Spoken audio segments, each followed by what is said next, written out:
Ahí estamos grabando. Bueno, como les decía, hoy es nuestra primera sesión y vamos a hablar respecto de cómo son los procesos de investigación en educación. Eh, lo primero que vamos a conversar acá, por cierto, es que todo proceso de investigación nace fundamentalmente de la curiosidad, digamos. Y esta curiosidad se puede expresar en distintas situaciones, fenómenos, lo que nosotros, con los cuales nosotros convivimos permanentemente. Puede ser en el ámbito de la ciencia, como está ahí, ¿no es cierto?, el ámbito de las cosas científicas, digamos, eh, cuyo símbolo es el microscopio, o sea, las cosas que tienen una dimensión muy pequeña en comparación a nosotros mismos. Lo macroscópico, que tiene que ver con el universo, y también especialmente, y lo que nos corresponde a nosotros, en ámbito de lo social, ¿no es cierto? Aquí tenemos fenómenos sociales atribuidos a conductas humanas en grupos o individuales, que se pueden hacer, digamos, eh, pueden ser o dar pie para procesos de indagación o investigación. Ahora, en lo que se refiere a lo que a la educación, eh, la pregunta es, bueno, y así como antes de eso, cada uno de estos símbolos, tiene su propia forma o su propio interés.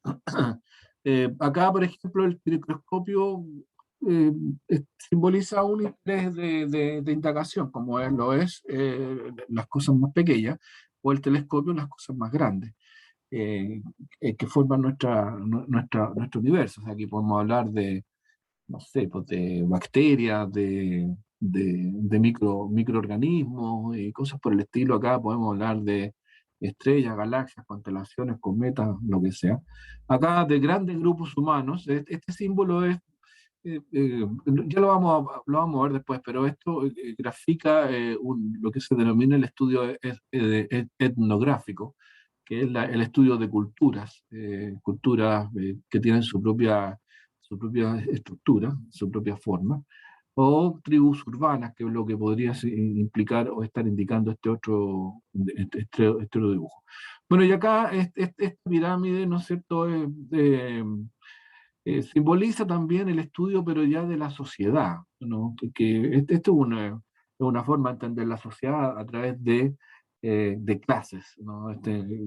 Las clases sociales, eh, clase baja, clase alta, clase media. Estas son categorías de las ciencias sociales para dar alguna explicación o un modelo explicativo de la sociedad. Entonces, aquí tenemos distintos objetos de estudio, y a nosotros nos interesa esto. Nos interesa este objeto de estudio, ¿no? Que está simbolizado por esta foto, que es la educación. Ahora, el objeto de estudio de la educación, por cierto, son las personas en una dimensión, y es la dimensión de cómo nosotros, como seres humanos, aprendemos. Básicamente es eso. Cómo se desarrolla este, ¿cómo se llama? Este proceso de aprendizaje que se lleva a cabo en la educación.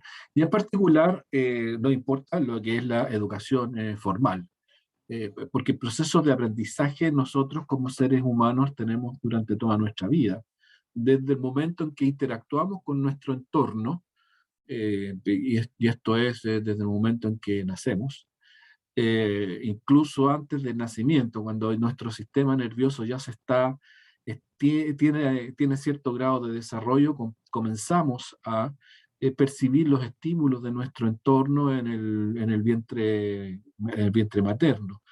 Eh, yo no sé si ustedes han visto la experiencia, pero Yo tengo la experiencia de que una vez que alguno de mis hijos nace, eh, ellos responden a la voz, a mi voz, respondieron a mi voz, en el sentido que les generaba tranquilidad. Y eso es porque la interacción con el medio se produce o se empieza a producir antes del nacimiento, y es cuando ya los sentidos están desarrollados y pueden y reaccionan. Bueno, y posterior a eso, una vez que ya salimos del vientre materno, comienza un proceso de aprendizaje permanente. Eh, y, y este proceso de aprendizaje es un aprendizaje solo de la experiencia y que depende, por cierto, del lugar donde cada uno nace. eh, Desde las diferencias en la familia o los tipos de familia, el entorno más externo a la familia, como lo es, por ejemplo, si alguien vive en una ciudad como Santiago o en alguna comuna en particular de Santiago, porque también hay diferencias, o si alguien vive en una zona más rural o en ciudades más pequeñas, como puede ser, por ejemplo, no sé, ¿no? Estoy pensando en Curicó, por ejemplo, o Punta Arenas, o ciudades que son más pequeñas que Santiago, o en otros países, en otras culturas. Todo desde ahí se desarrolla un tipo de aprendizaje, desde las cuestiones que determinan nuestros hábitos, nuestra forma de entender el mundo, la religión y qué sé yo. Bueno, y es un proceso permanente y es un proceso de aprendizaje experiencial, por llamarlo de alguna forma. Y después viene el otro proceso de aprendizaje, que es un proceso de aprendizaje más bien formal, que es el que se da en las instituciones escolares, en las organizaciones de las instituciones escolares, que tienen su sentido, ¿no es cierto?, y su razón de ser. Eh, el sentido básico es la integración a un tipo de orden social que existe, ¿no? En ese sentido, la educación es más bien conservadora, porque lo que pretende es transmitir cosas que, que la sociedad considera, o los actores de poder de la sociedad, como ustedes quieran. Digamos, aquí yo no le saco el bulto a esa conversación, digamos, de si la educación es o no un instrumento de mantención de un cierta orden social, porque la verdad es que también cumple esa función, o también la educación es concebida como para eso. Eh, y también para el traspaso o la adquisición de ciertos conocimientos, ciertas habilidades, ciertas competencias, si ustedes quieren, y ciertos hábitos, no sé, en fin. Eh, todo ese proceso que parte, ¿no es cierto?, desde la educación temprana, la educación inicial, después, por lo menos en nuestra institucionalidad, la educación básica, la educación media y la educación superior. Eh, y ahí se da un proceso de aprendizaje que es un proceso de aprendizaje estructurado. Por cierto, no es desestructurado o no, más bien dicho, no es mucho más estructurado que el aprendizaje de la vida cotidiana y que en nuestro motivo, digamos. Ustedes se están preparando para ser parte de ese sistema con un rol protagónico, por cierto, como el rol de los profesores y las profesoras, y además en un ámbito también bien particular como es la matemática. Pero bueno, nuestro objeto de investigación permanente, entonces, en tanto docentes, es lo que ocurre en la educación, y en particular en la educación formal. Aunque tampoco uno puede desconocer la existencia del otro tipo de educación. O sea, aquí las familias ocupan un rol importante dentro de la educación. O sea, la educación formal en las escuelas, no porque esté estructurada deja de ser menos compleja.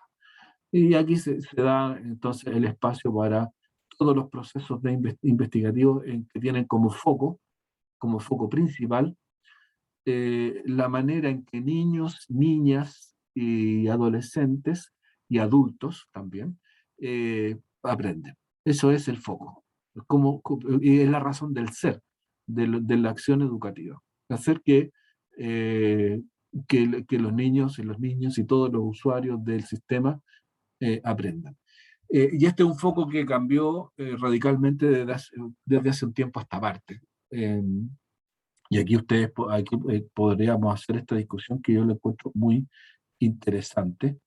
Eh, ¿Cuál es, cuál es, pues,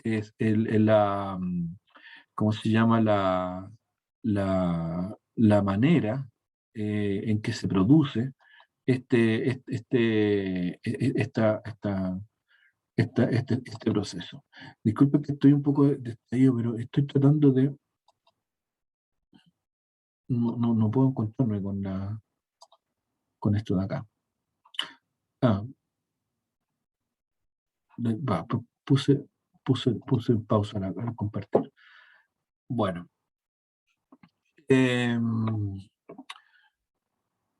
bueno, se me fue la idea, que estoy tratando de retomar acá, pero bueno, en fin, después lo voy a hacer. Seguimos entonces. Eh, entonces nuestro tema es cómo se hace investigación o cómo podemos entender la investigación en educación. Y de ahí vamos, y para eso, bueno, partimos por las cuestiones más generales y más elementales que tienen que ver con la Real Academia de la Lengua, en donde se define qué es una investigación. Y una investigación, por lo menos desde el punto de vista de la Real Academia de la Lengua, tiene que ver con esto. Básicamente la segunda, que son actividades intelectuales y experimentales, ¿no es cierto? Que aquí hay una diferencia con lo que no es educacional, perdón, con lo que no es investigación formal, y que además se realiza de un modo sistemático y con un propósito, que es aumentar los conocimientos sobre alguna determinada materia. Esta es una buena definición de lo que se puede entender por la investigación. Y en particular, esta definición de abajo se refiere a la investigación en ciencia o la investigación científica, que no tiene que ver con el objeto del estudio, la investigación científica, sino que tiene que ver con el método en que se utiliza. Yo puedo hacer investigación científica para distintos objetos de estudio. Por ejemplo, cada disciplina científica tiene su propio objeto de estudio. La biología son los seres vivos, eh, la física es la naturaleza en general, eh, la química son los procesos químicos, la antropología son los procesos culturales, la sociología es el desarrollo de las sociedades, y en el caso de la educación, la investigación en educación son los procesos de aprendizaje. Eh, por lo tanto, y en cada uno de estas disciplinas, se puede hacer investigación científica porque lo que importa, más allá de lo que estemos investigando, es cómo lo hacemos. Y eso es lo que define la investigación científica. Eh, y el cómo lo hacemos es muy importante, porque, porque el método define la bondad de las conclusiones especialmente. Y es lo que separa una disciplina científica de una disciplina que no es científica. Por cierto, la matemática también está dentro de esto, y la matemática ocupa, desde el punto de vista de los procedimientos lógicos, un rol extremadamente importante. Eh, bueno, la, tengo un problema acá, no sé si me están escuchando, ¿verdad? Estoy saliendo. Sí, profe, sí. Ya, lo que pasa es que estoy tratando de recuperar, voy a dejar de compartir aquí lo recuperé recién, ya. Ok. Lo que pasa es que no los veía. Eh, Bueno, entonces vamos a volver a compartir aquí para poder seguir con esto.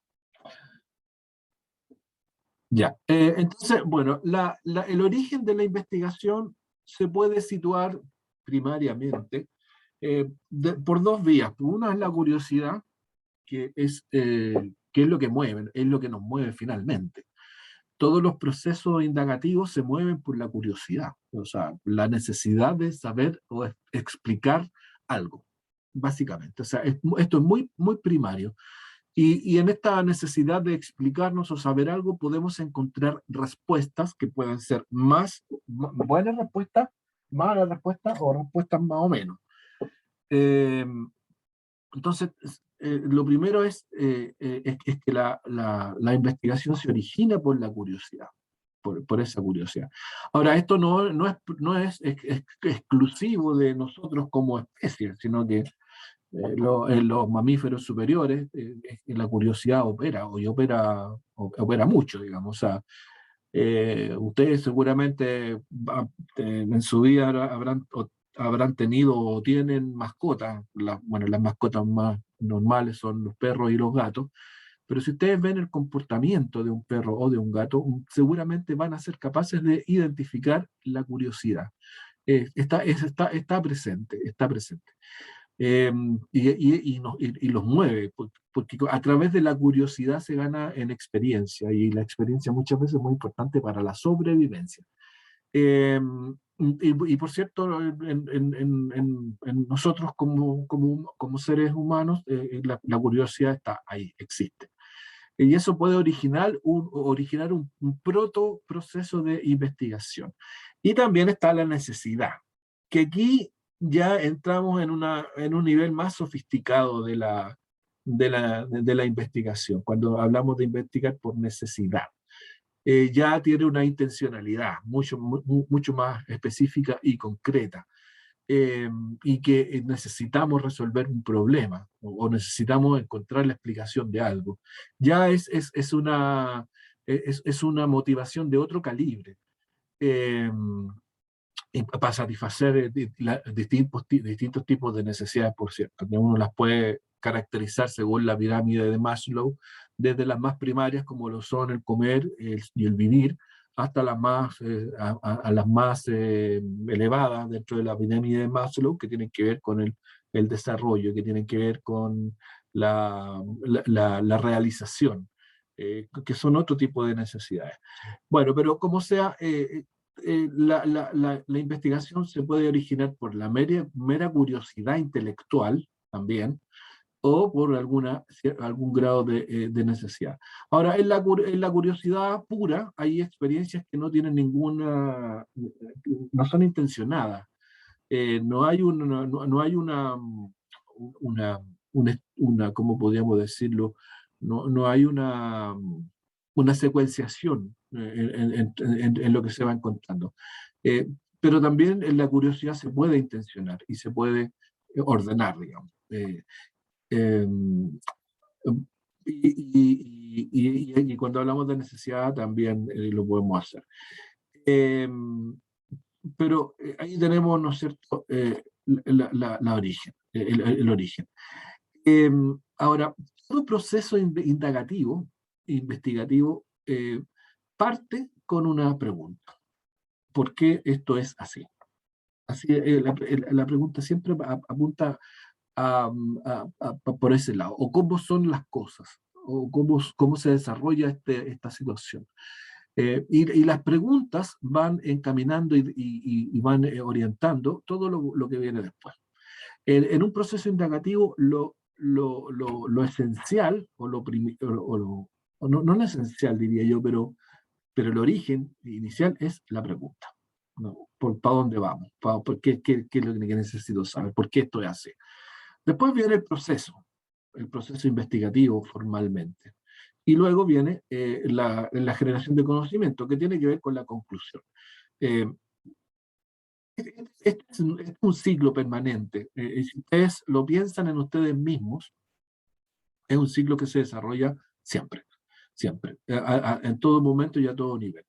Y la diferencia entre la experiencia cotidiana y la experiencia científica es que el proceso investigativo tiene características muy particulares. En nuestra vida cotidiana, este proceso investigativo puede o no puede ser, puede o no puede ser, puede tener características más o menos científicas. Pero en ciencia esto tiene que tener características científicas.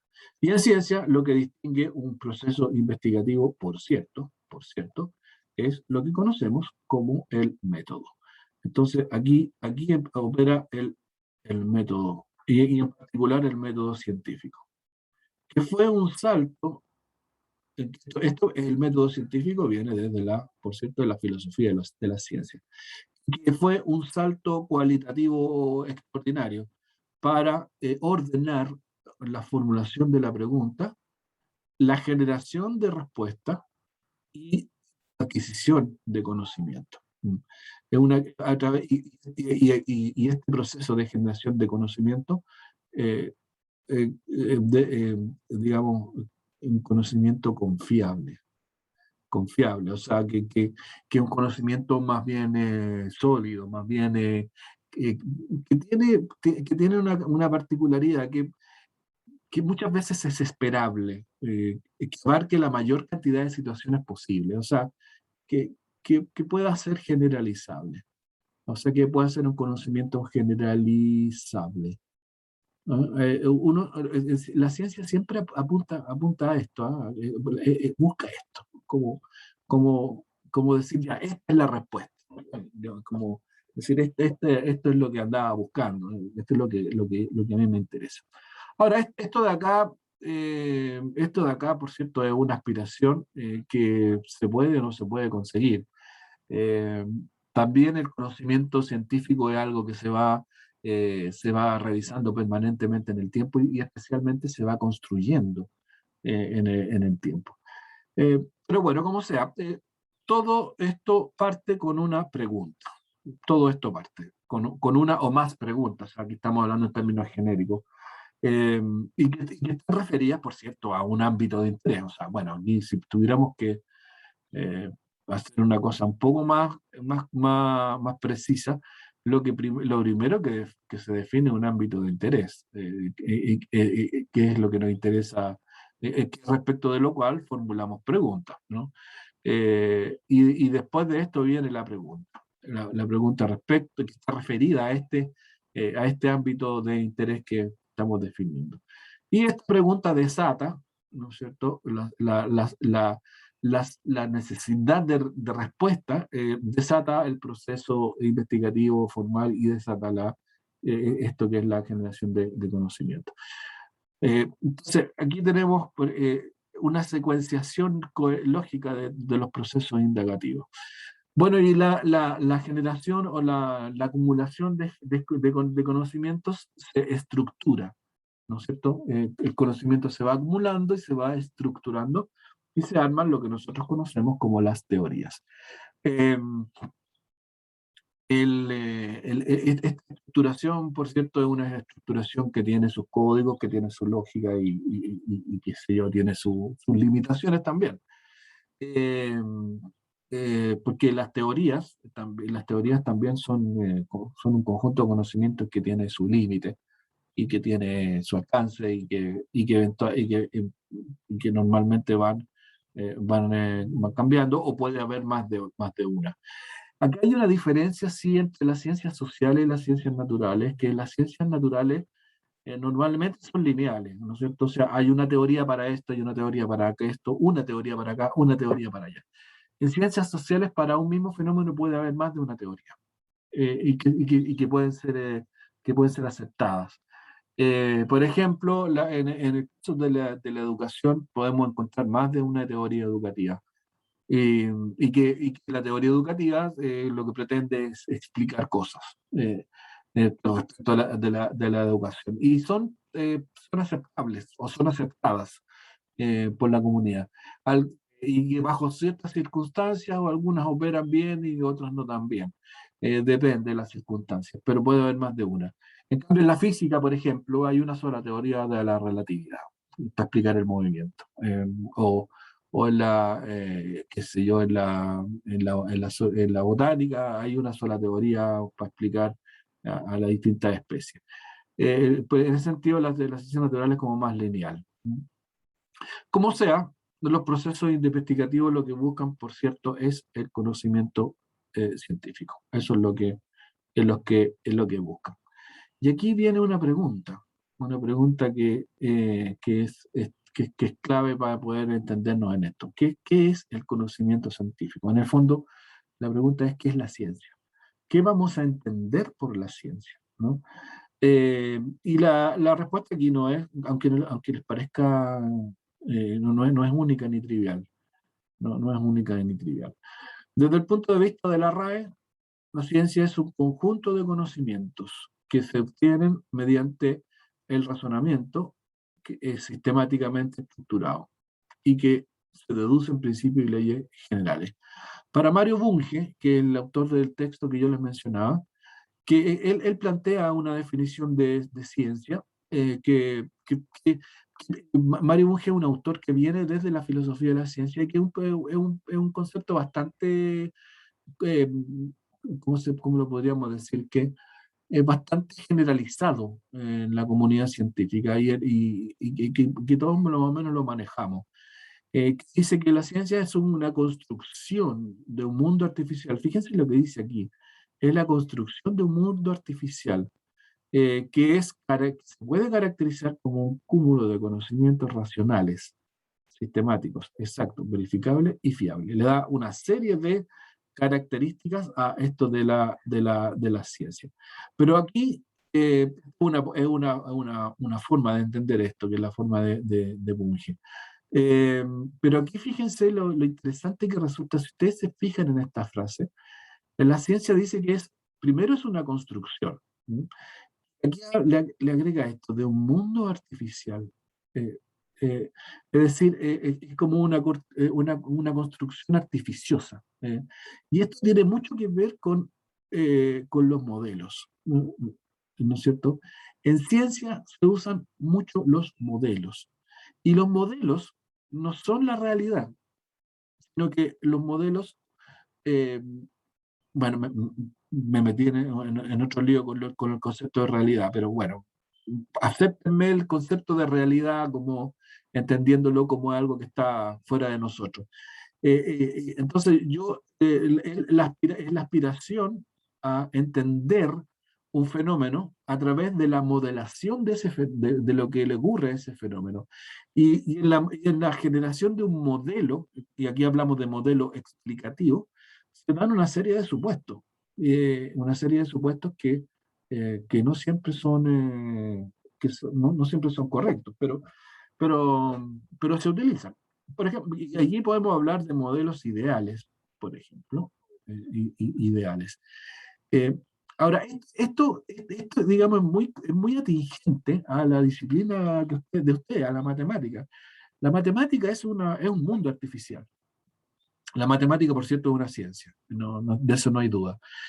Pero es una construcción artificial que tiene su foco de estudio en sí misma. O sea, la matemática es cerrada en sí misma. Y construye un mundo artificial.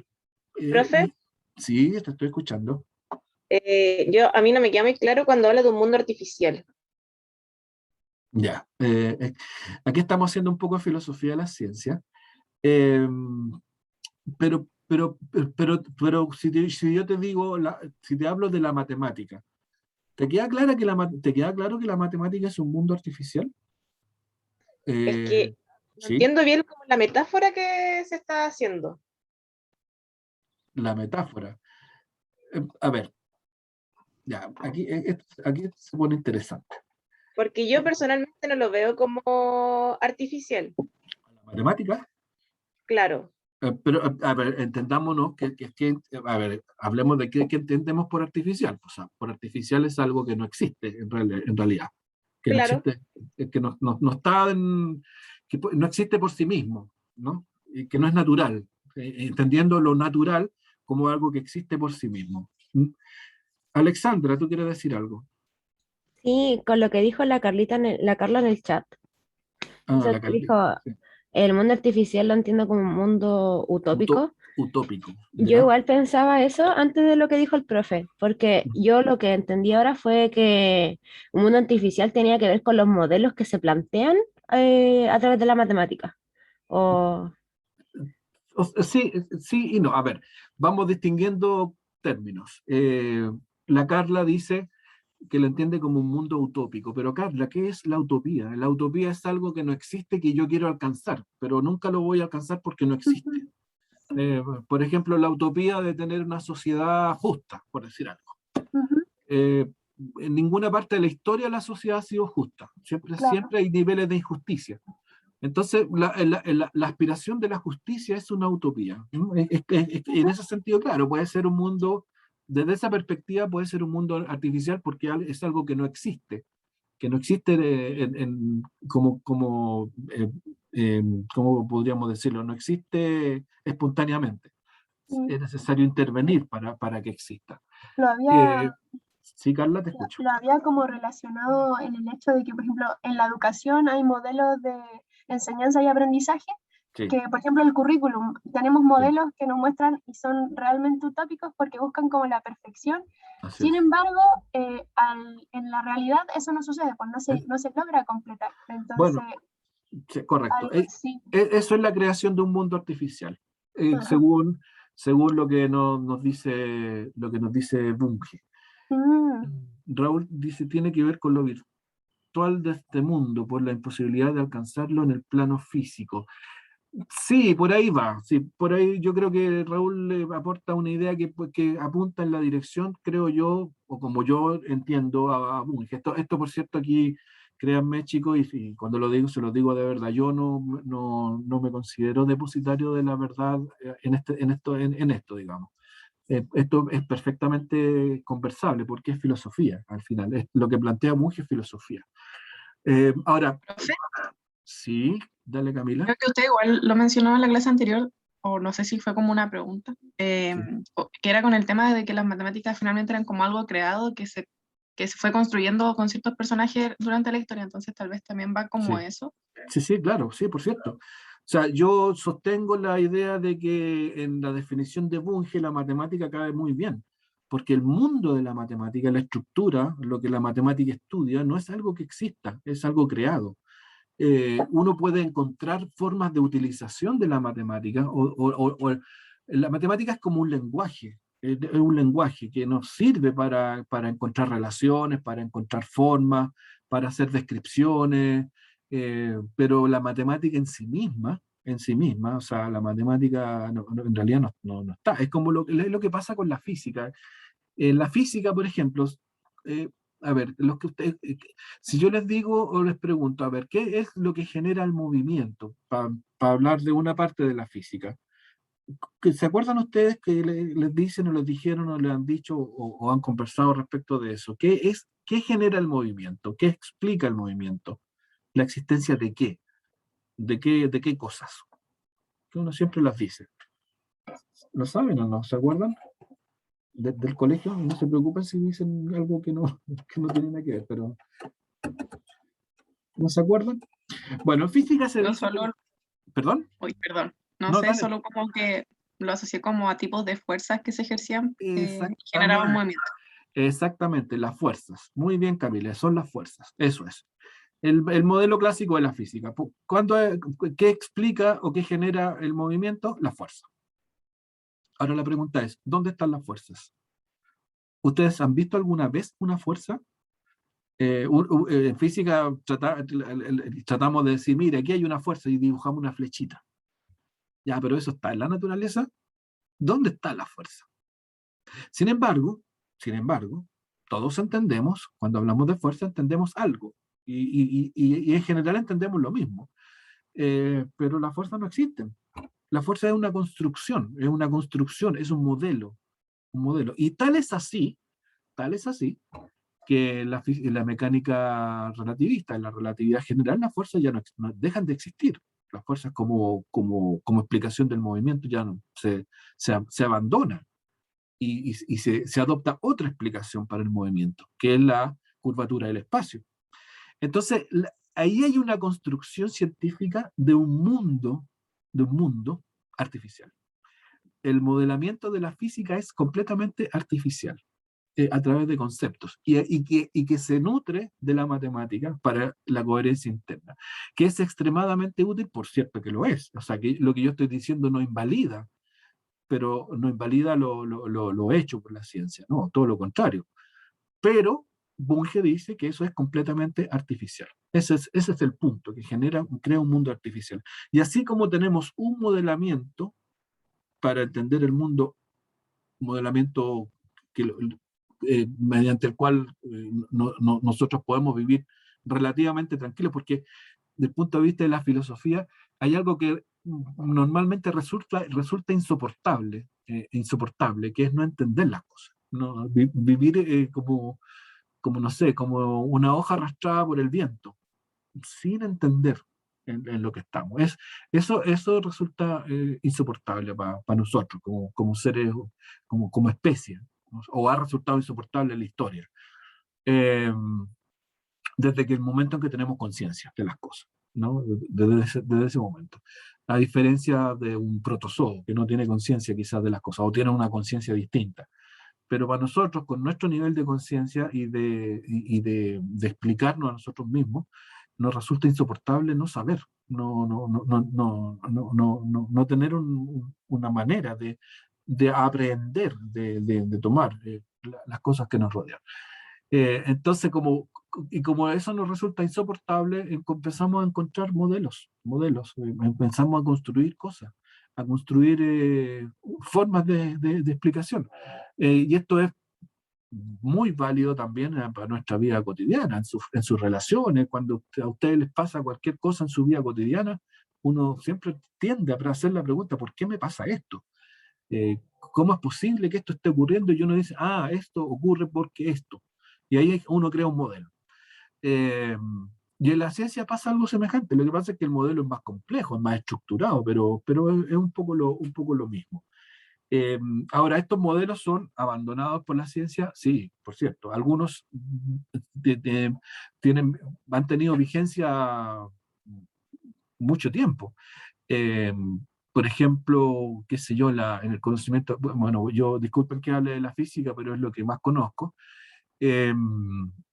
Hay un modelo de entender el universo que duró 2000 años, 2000 años, o sea, 2 milenios, una forma de entender el mundo, y que fue dominante, que fue la visión de que la Tierra era el centro del universo, o sea, desde los griegos hasta la Edad Media, griegos 500 años antes de Cristo, Edad Media 1500, 1600, 2000 años en que el pensamiento dominante y la explicación dominante del universo era que la Tierra ocupaba el centro del universo, no solamente el sistema solar, sino que del universo completo.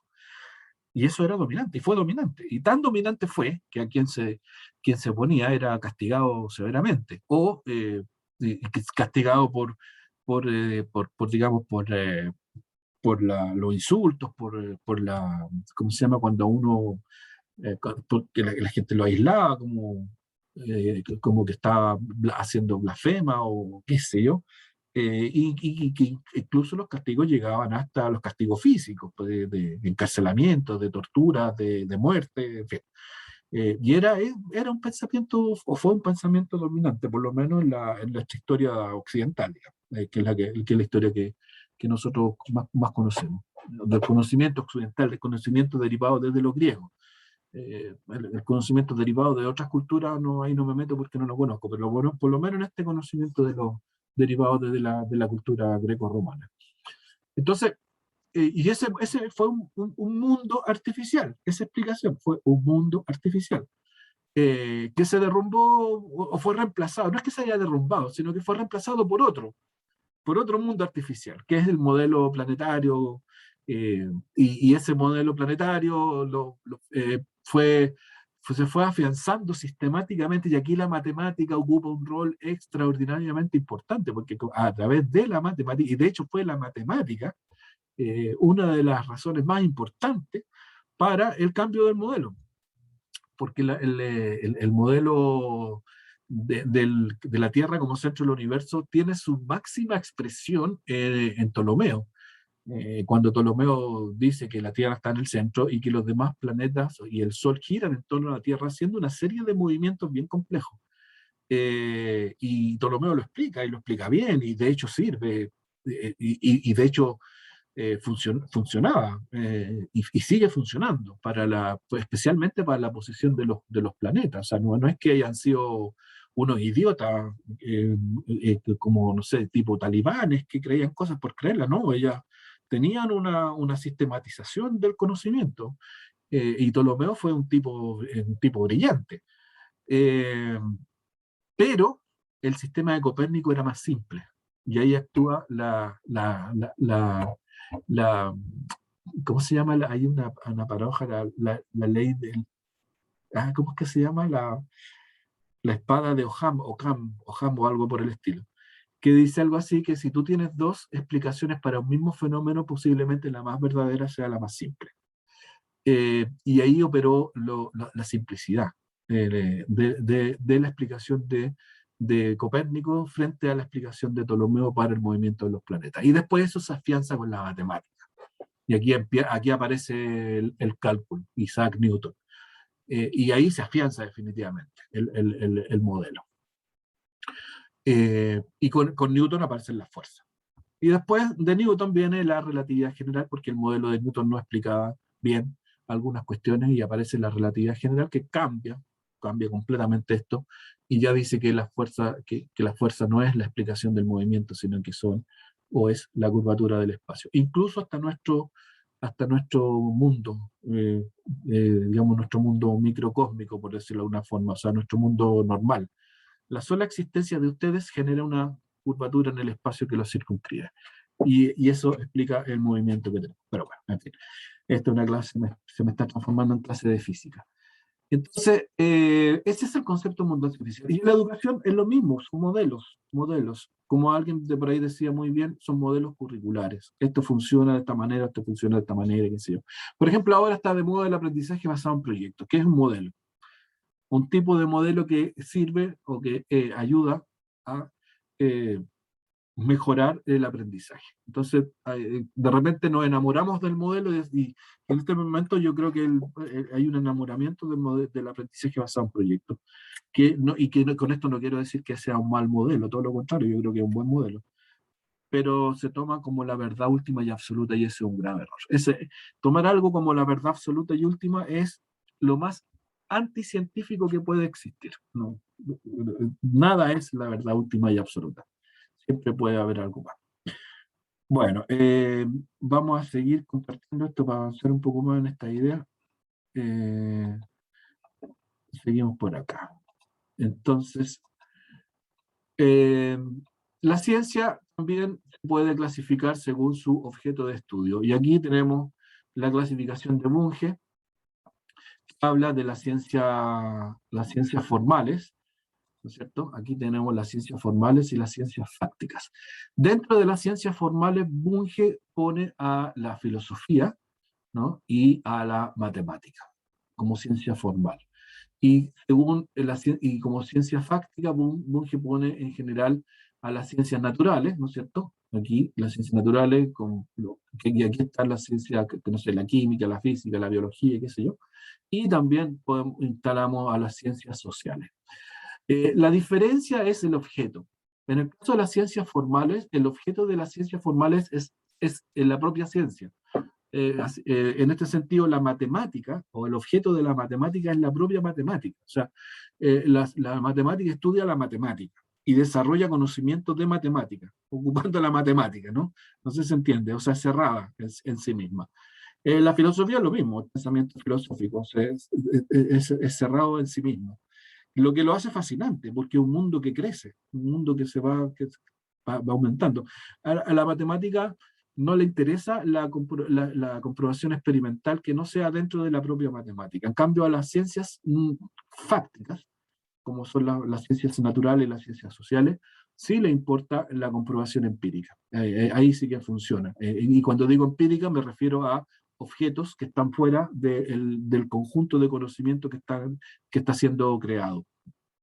Las ciencias naturales sin experimentación no funcionan, no sirve, o sea, mientras no sea verificado experimentalmente un postulado, sigue siendo simplemente un postulado y no se acepta dentro de la comunidad científica. Y esta es la gran diferencia, además de las ciencias, entre las ciencias naturales y las ciencias sociales. Que las ciencias sociales es muy difícil hacer comprobación empírica por la cantidad de variables que existen en los fenómenos sociales. Ahora, en los fenómenos naturales también existen muchas variables, pero es más fácil controlarlo en laboratorio. Pero bueno, esta es la definición, el desglose que hace Bunge respecto de la ciencia. Aquí están las ciencias, entre las ciencias fácticas, las naturales y las sociales. Dentro de las... y aquí yo me puedo meter en un problema, pero yo creo en esto, digamos que entre las ciencias sociales, las que pueden tener el estatus de ciencia, son estas, la sociología, la antropología y la historiografía. Los demás son derivados. Dentro de las ciencias formales tengo la matemática con sus distintas áreas. Aquí hay algunas áreas, no están todas por cierto, pero aquí hay algunas. Y aquí hay algunas otras que son las áreas de la filosofía, áreas de estudio de la filosofía, todas estas partes, digamos. Ahora, en la ciencia formal, como decíamos, ahí están las características. Aquí están las características según Bunge. Como decíamos, que es cerrada en sí misma, que es su propio objeto de estudio, que es deductiva, parte de verdades que no se demuestran, y esto es muy importante, parte de verdades que no se demuestran, que ustedes los conocen, son los axiomas. En la física también existen los axiomas de la física, que son los principios. Los principios de Newton son principios de toda la física clásica. Principios como el principio de conservación de la energía, el principio de conservación de la masa. La relatividad también tiene principios como que la luz es la velocidad límite de todas las cosas que hay en el universo y cosas por el estilo. Pero esto viene de la matemática, por cierto, y de la filosofía. O sea, aquí hay para ser claro y justo, la madre de todas las ciencias, por cierto, es la filosofía. Entonces, bueno, tenemos los axiomas, que son verdades que no se demuestran, solamente se aceptan. Y después vienen los teoremas, que se deducen de los axiomas, ¿no es cierto? O sea, tenemos un axioma y se deduce un teorema, y el teorema se demuestra. Y después vienen las propiedades, que son las leyes y esas cosas. La veracidad de una hipótesis, ¿no es cierto? Aquí entramos ya en el lenguaje científico, se consigue por medio de demostraciones lógicas. Esto es la ciencia formal, o sea, de esto ustedes lo saben y saben más que yo.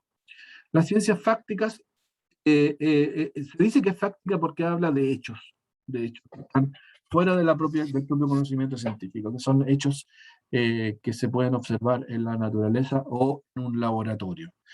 Y el laboratorio lo que pretende es recrear una parte de la naturaleza para poder estudiarla con calma y aislándolo. O sea, la forma de actuar de la ciencia es esa, aislando una parte de la naturaleza y estudiarla como experimentar con eso. Y esto ustedes lo han hecho seguramente en más de una ocasión, cuando, no sé, en el colegio toman un microscopio y, ¿no es cierto?, toman un pétalo de una hoja, ¿no es cierto?, y miran ese pétalo de la hoja. Ahí lo que están haciendo es aislar el objeto de estudio de su entorno, que es el árbol o de donde venga la hoja. Qué sé yo, es el comportamiento de animales aislados de su mundo para ver cómo funcionan o qué sé yo. Ahora, el problema con las ciencias sociales es que aplicar eso tiene problemas éticos muy, muy importantes, porque si yo quisiera entender el comportamiento humano, tendría que aislarlo a alguien, quizás para hacer experimentos.